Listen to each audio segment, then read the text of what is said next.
Hey, what's up, y'all?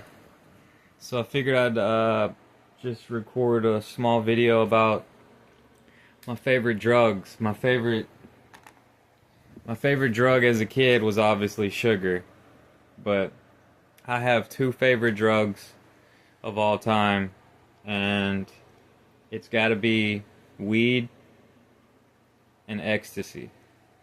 And the scientific term for weed is cannabis. The scientific term for ecstasy is MDMA. MDMA is what started it all in the 80s, and like really the 60s is when Shogun first synthesized it and tried it on himself. Um, there's a documentary called Dirty Pictures. You could watch that, and it kind of helps you understand the chemistry involved and um, his story and everything. Um, but yeah, like it wasn't until after like I had tried it and uh, had a lot of good times with it when I was younger, and like I never really knew what it was. Like later on, it's a lot like with weed. Like later on, like yeah, well, actually, no, it's the opposite. Because with weed, I rented this documentary from Blockbuster back in 2004, 2005, 2003. It was called Grass, and it was a documentary about weed. I mean, just learning about weed, like all the different things about the uses of hemp and like the industrial farming that has been done with weed, like throughout our history. It played a big part. With clothes and rope and uh, there's so many uses for weed.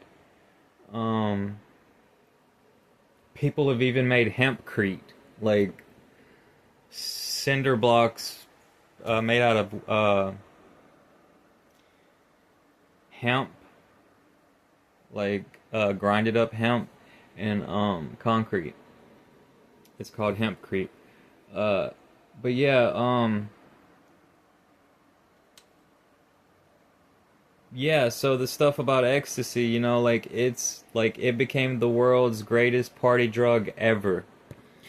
It helped people it helped people have so much energy and they wanted to talk to each other, and like sex was there, and it was just like the best sex people have ever had in their life.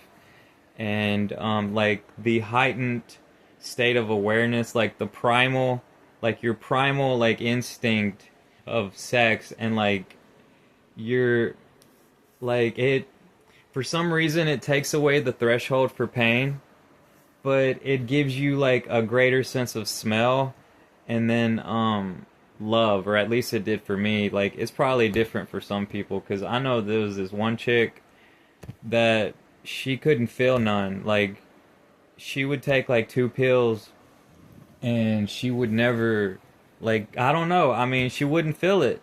So like I thought that was weird. So like some people, they could be allergic to it. Like I heard about this one woman, she died, um and so that's really terrible, that's really terrible. But I think throughout history there was never anybody that died from real weed, because ever since they legalized it, they made this synthetic type stuff that was actually toxic, and I heard that people actually died. Like, I'm not gonna censor myself and say unalive just because the thought of actually trying to make money off of YouTube. If people really have to censor themselves and like they can't say died, anyways, I don't get views anyways. Um, for some reason, my most viewed video is like this little clip of a black beetle. Like I recorded it with my camera a long time ago, and I uploaded it, and it got almost 1,000 views. I was like, okay. But yeah, some of the best times, man, like for my whole life, is those raver nights with me and my girlfriend, and we had some of the best sex that I've ever had in my life. And before I had tried it, I had this girlfriend, and like the same thing with weed. Like weed really helped me like relax because like I grew up in a broken home, and I was like at the time that I tried weed, I was 15, and it helped me relax about the stress that my family was putting me through. Like my mom and my stepdad was arguing when they would get a little too drunk, they would have fights. And then sometimes my dad would be calling me, he would be drunk too. And like what I went through like with alcohol, it showed me that like alcohol is one of the worst drugs ever because like if you don't respect drugs, the drugs will disrespect you, and it's like that with any drug. And um people fall asleep driving because of alcohol, and that's like, or they wreck, and or they run into somebody else, or they hurt somebody else. It's just endless. It's almost endless that it's just very tragic what alcohol does to people compared to other drugs. But I think the safest drug of all time is definitely weed, for sure, because ecstasy, MDMA, 3,4-methyl-doxy, methamphetamine, it's a speed in it, so it does make you where you don't want to go to sleep. And if you do a little bit too much of it, you're not going to be able to go to sleep. And so that's the part that sucks. And if you do too much, like if you're by yourself, don't do it by yourself. It's more easy when you're with someone.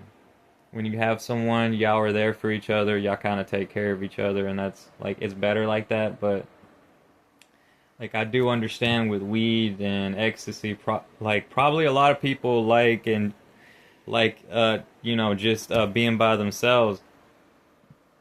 One, because of the price, and two, because of it just feels so good. You're there for yourself, and you feel one with the earth, and like you're so gracious, you have gratitude, you're like, thank you everybody, and I'm sorry for everything, and please forgive me. But like I said, just don't do too much, and it won't hurt your body, like you won't hurt yourself. Like um that's what I have to say about it, because like any hard drug, like it kind of takes a lot out of you, so you have to have a time to recover. And from my experience, it's not addicting as long as you don't have any of it. So like if you run out of it, you don't really want to get more of it to keep to keep it there. You can't do ecstasy all the time anyways, because the creator's wife, she was a therapist. It's in that Dirty Pictures documentary. She used to take it every weekend, and after 2 years, she couldn't feel it anymore. So like it's not there for you forever. So like it's good to just do it here and there. Like that's the way I was with psilocybin, with magic mushrooms. You do it one time and it's not addicting. It's like you don't really want it for like a few years or something.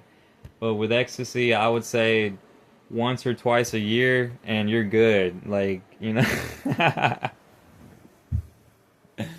Oh man, I ain't trying to do it every month, y'all. Anyways, I'm gonna get out of here, and definitely I ain't trying to do it every weekend. I mean, it's tempting, but no, your body, yeah, your body and your brain needs time to recover. And like it's just like one time I took 5-HTP. They sell this stuff at the like at the vitamin store, and it really did help. I think it helped. Maybe it was a placebo effect, but I think it did help. If it's the pure kind, if it ain't cut with other amphetamines, other speed and caffeine, other stuff, your your come down is not going to be that bad as long as you're not overdoing it, and you'll feel really good the next day. But it does drain like your potassium levels or something like that. Like I heard one guy at a seminar he was talking about like eat a banana, like eat a banana. The hangover recipe for alcohol. What is it? Uh, Sausage, eggs, and bacon, and or like, yeah, yeah, man.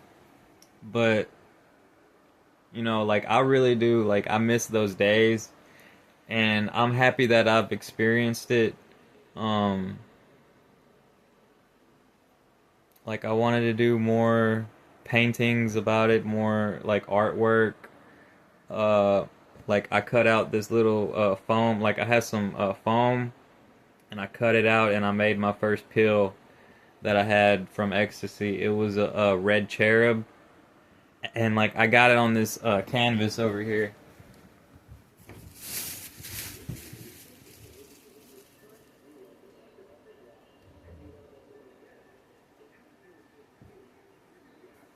Just a little, just a little something that I did, like because like I remember that when I was 17. But like I glued this. No, it's probably just some gum.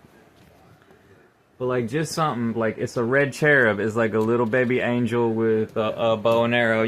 Like Valentine's Day. But that's what it was like. It was like I fell in love. But yeah, like I said, I'm gonna leave this one short, and y'all have a good one.